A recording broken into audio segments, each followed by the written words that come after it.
ভালোবাসা নাকি অন্ধ, আবার অনেকে বলে পীড়িতের পেট নিয়েও ভালো। সত্যি কি তাই? সত্যি কি ভালোবাসা অন্ধ? হতে পারে। এরকম একটি ঘটনা আজকে আপনাদের সঙ্গে শেয়ার করতে চলেছি। নমস্কার বন্ধুরা, কেমন আছেন আপনারা? আমি রুমকি আজকেও একটি জীবনের 1001 গল্পে আপনাদের পাঠানো ওই ঘটনা নিয়ে হাজির হয়ে গেছি। তো যারা ভাবছেন আপনাদের কোনো যদি লাভ স্টোরি থাকে বা এমন কিছু জীবন সংগ্রাম বা আপনাদের কষ্টের কথা বা আপনার প্রবলেমের কথা যেটা হয়তো আপনারা সলভ করতে পারছেন না, সাজেশন চাই।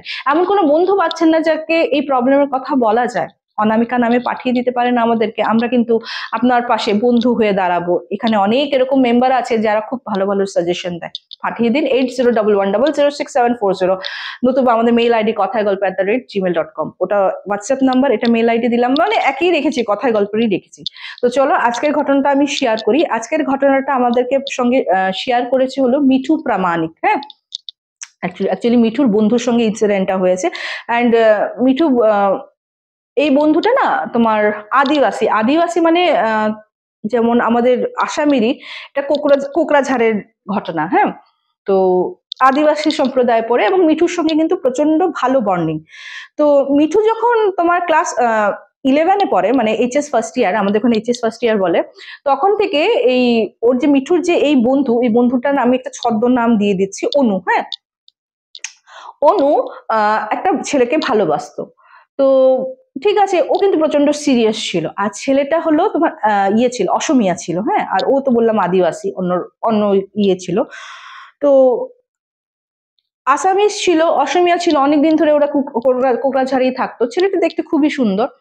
তো মিঠু না বারবার নাকি অনুকে বলতো যে অনু তুই ওকে ভালোবাসিস ঠিক আছে, কিন্তু ওকে না আমার না তোর ব্যাপারে কোনো সিরিয়াস মনে হয় না। বলছে যা কি বলিস। হ্যাঁ, তো একদিন অনু কি বলে, অনু কি মানে তখন আর কি অনু ছিল না, মিঠু একদিন টিউশন থেকে পড়তে আসার সময় দেখে যে ওই ছেলেটা, আমি এখানে ছদ্মনাম ইউজ করছি, শান্তনুর বাইকে একটা মেয়ে, এবং মেয়েটা না এরকম ভাবে ওকে জড়িয়ে রেখেছে যেমন অ্যাজ ইফ একটা বয়ফ্রেন্ডকে গার্লফ্রেন্ড জড়িয়ে রাখে না, এক্স্যাক্টলি ওরকম ভাবে জড়িয়ে রেখেছে। এটা দেখে না ও সঙ্গে সঙ্গে, যেহেতু বললাম বেস্ট ফ্রেন্ড ছিল, ডাইরেক্ট গিয়ে অনুকে বলেছে অনু মানে এরকম এরকম হয়েছে, তুই ওকে বলিস, মানে তুই এত ভালোবাসিস আর দেখ তোর পেট পেছে কি করছে। তো অনু বলছে যে এগুলি থাকে, এগুলি ফ্লার্ট করে, কিন্তু আসবে তো ঘুরে ফিরে আমার কাছে। হ্যাঁ, কোথায় যাবে? হ্যাঁ, আসবে তো মানে যে সে যেই চুলোতেই যাক, ঘুরে ফিরে আমার কাছেই আসবে। তো এতটাই কনফিডেন্স ওর মধ্যে ছিল। তো তখন নাকি মিঠু বলতো যে তুই কিরকম রে, আমি ভাই আমার কেউ যদি প্রেমিক হয় বা আমার বর হোক, এরকম ফ্লার্ট করতেও যদি চায় আমি কিন্তু দেব না।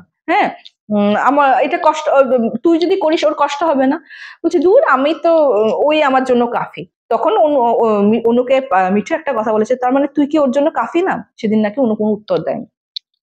তো এরকম করে ওদের রিলেশনটা যাচ্ছে। বলছে এর মধ্যে ব্রেকআপ হয়েছে, আবার প্যাচ আপ হয়েছে, ব্রেকআপ হয়েছে, আবার প্যাচ আপ হয়েছে, এরকম করে করে প্রায় 10টা বছর কাটিয়েছে। এই সময় কিন্তু তোমার মিঠুর কিন্তু প্রপোজাল আসে, খুব ভালো ছেলে দেখে ওর বিয়ে হয়। এবং বিয়ের সময় কিন্তু অনু ওর বয়ফ্রেন্ডকে নিয়ে আসে, সবার সঙ্গে পরিচয় করে। যেহেতু বেস্ট ফ্রেন্ডের বিয়ে ছিল, ওর হাজবেন্ডের সঙ্গে পরিচয় টরিচয় সবকিছু করেছে। মিঠুর বিয়ের 6 মাস পরে জানতে পারে যে ছেলেটা হুট করে তোমার ইয়ে একটা মন্দিরে গিয়ে অন্য একটা, মানে ওদের অসমিয়া ইয়েরই বিয়ে করে, একটা মেয়েকে বিয়ে করে নেয়। এবং পরে জানতে পারা যায় যে সেই মেয়েটার সঙ্গে ওর রিলেশন ছিল 3 বছরের। ঠিক আছে, এই কথাটা অনু আগে জানতো না। অনু ডাইরেক্ট শুনতে পেরেছে এটাই যে ও বিয়ে করে নিয়েছে একটা মেয়েকে। তো ও প্রচন্ড ভেঙে পড়ে। আর মিঠু যখন শুনতে পারে, সঙ্গে সঙ্গে ও তো শ্বশুর বাড়িতে ছিল, ফোন করে ওকে কনসোল করার চেষ্টা করে, বলছে আমি তো আগেই বলেছিলাম, তুই সিরিয়াসলি নেসনি। ও পুরো ডিপ্রেশনে চলে যায়, জানো তো, এতটাই ডিপ্রেশন চলে যায়, মানে ওকে মানে মেডিসিন খাইয়ে রাখা, মানে ঘুম পাড়িয়ে রাখা হতো, ঘুমাতে পারতো না, খালি কাঁদতো খালি কাঁদতো। সবার একটাই ভয় ছিল যে কিছুটা করে বসে, কিছু না করে বসে, খুব চোখে চোখে রাখা হতো। ওকে কাউন্সেলিং করানো হলো।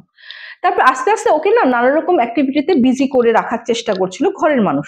আস্তে আস্তে ওই জিনিসটার থেকে কিন্তু ও মুভ হলো, মানে ওটা আর কি ভোলার জন্য নিজেও হয়তো চেষ্টা করছিল। ও কিন্তু পরে আস্তে আস্তে ওর ক্যারিয়ারটা নিয়ে ভাবা শুরু করলো। তো এখন আস্তে আস্তে ওর এমন একটা জায়গায় পৌঁছেছে, ওর রিসেন্টলি 2 মাস আগে ওর বিয়ে হয়েছে, ওই ডিসেম্বরে আর কি। হ্যাঁ, ডিসেম্বরে ওর বিয়ে হয়েছে। অ্যান্ড এখন ও ভালোই আছে।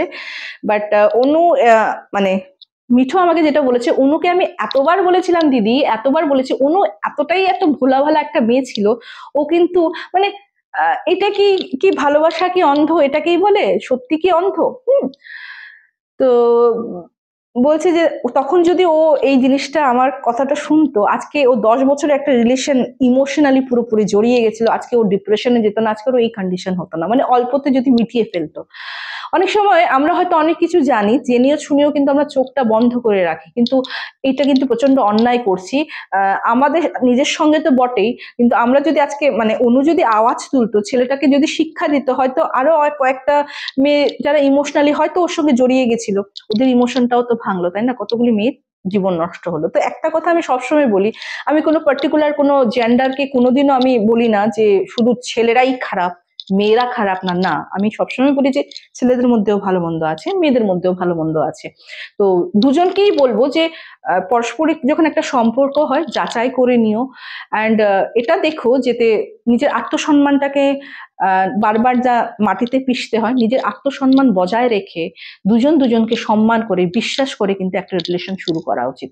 তো এই ছিল আজকে একটা ছোট্ট ঘটনা, আর আমার খুব মানে মনে হচ্ছিল যে এই জিনিসটা না আজকাল আমি দেখছি প্রচন্ড বেশি হয়, তো ওয়াই নট তোমাদের সঙ্গে শেয়ার করি। এখানে তো আমি সবসময় বলি, ওখানেও যেমন বলি কথায় গল্পে যে ওখানেও যেমন সবার ঘটনা শেয়ার করি, এখানেও কিন্তু সকলের ঘটনা শেয়ার করা হয়। তো সবার সঙ্গে এই ঘটনাগুলি শেয়ার করো। তো চলো বন্ধুগণ, আজকের এপিসোডটা আমি এখানেই শেষ করে দিচ্ছি, খুব তাড়াতাড়ি দেখা হবে। Till then, bye bye, see you soon. নমস্কার।